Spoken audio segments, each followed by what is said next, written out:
Alright, now time for an in-depth vinyl review. Just for those of you that don't know what these videos are about, I take an album from an artist or a collection of albums that I own by the artist and do a pretty in-depth review of each album, its release, some of the artwork, talk about just details, and get as deep as I can with each release. First one is Pink Floyd, A Saucer Full of Secrets, put out by EMI, but this is on the Odeon label, Japanese version, the New Rock Best Series. The cover's seen better days, but the disc is in pretty good shape for its age. I mean, this came out in 1968, so I will eventually be replacing the sleeve. It's not in very good shape. There it is, red vinyl. It's in really good shape. I mean, I was amazed. I mean, it has pops and crackles, but it still plays really well. Doesn't skip. It's nice and loud. And it doesn't sound harsh. It sounds a little better than other early Pink Floyd records that I've heard, or just recordings overall. They don't sound that great due to the technology that they had at the time, and they're just old recordings. You know, they didn't have the technology that they did in the late 60s and the 70s. Those 70s records sounded better. But great album overall. Highly recommend it. You have songs like Remember a Day, Let There Be Light, or Let There Be More Light, Set the Controls for the Heart of the Sun, the title track, Seesaw and Juggling Blues. Those are my favorites. Probably have to cut this into 2 parts, maybe. Here is Metal, released in 1971, I believe. Yes. And this is original Harvest label. This was a gift from my mother, so this was hers when she was probably about 14.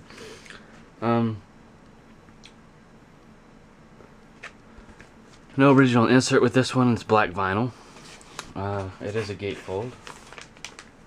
Here is it's in pretty good shape. I mean, I understand the reason that it might be in the shape that it's in, because my mother had it when she was so young. But overall, it's in good shape. It's pretty sure this one's a first press. Probably, yeah, more than likely a first press. It's got to be a first press. So, there's that.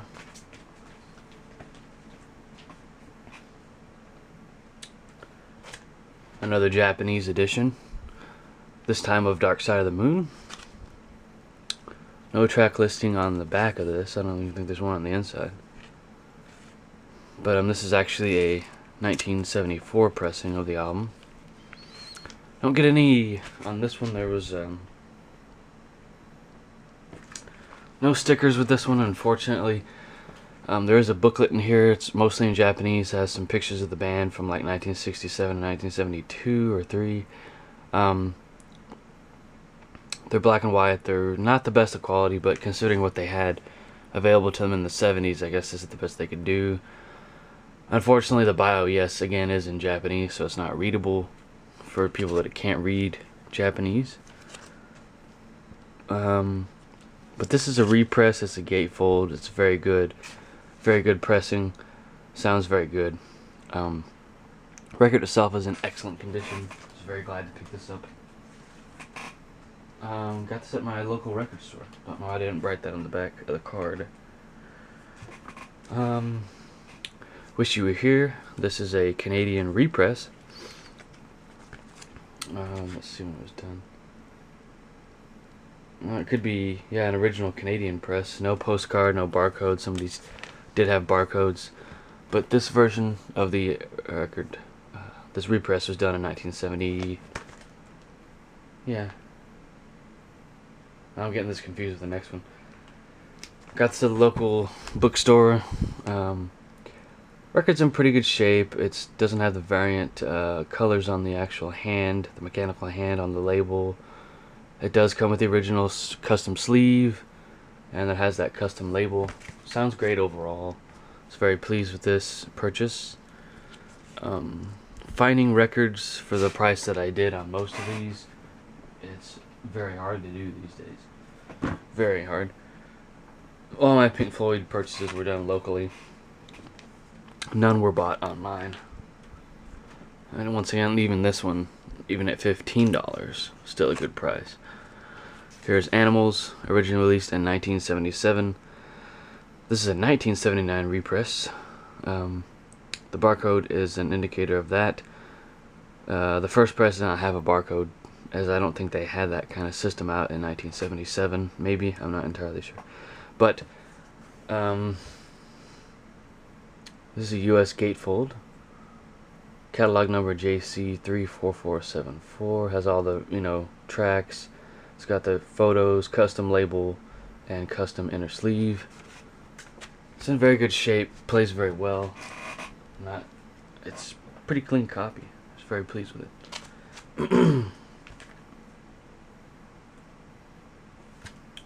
Here's an original first pressing of Pink Floyd's The Wall, released in 1979.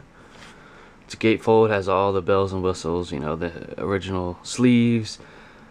Everything is in really good, pretty good shape considering its age. Sounds great. People have said the recent reissue sounds better. I'm pleased with the way this sounds. This at one time was one of my favorite Pink Floyd albums. It really kind of is, still is to this day. This and Dark Side of the Moon. So you can't go wrong with The Wall, no matter what format you get it in. CD, if you get the movie, the cassette, MP3, anything really.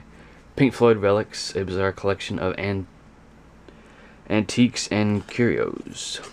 This copy has seen better days, at least the sleeve.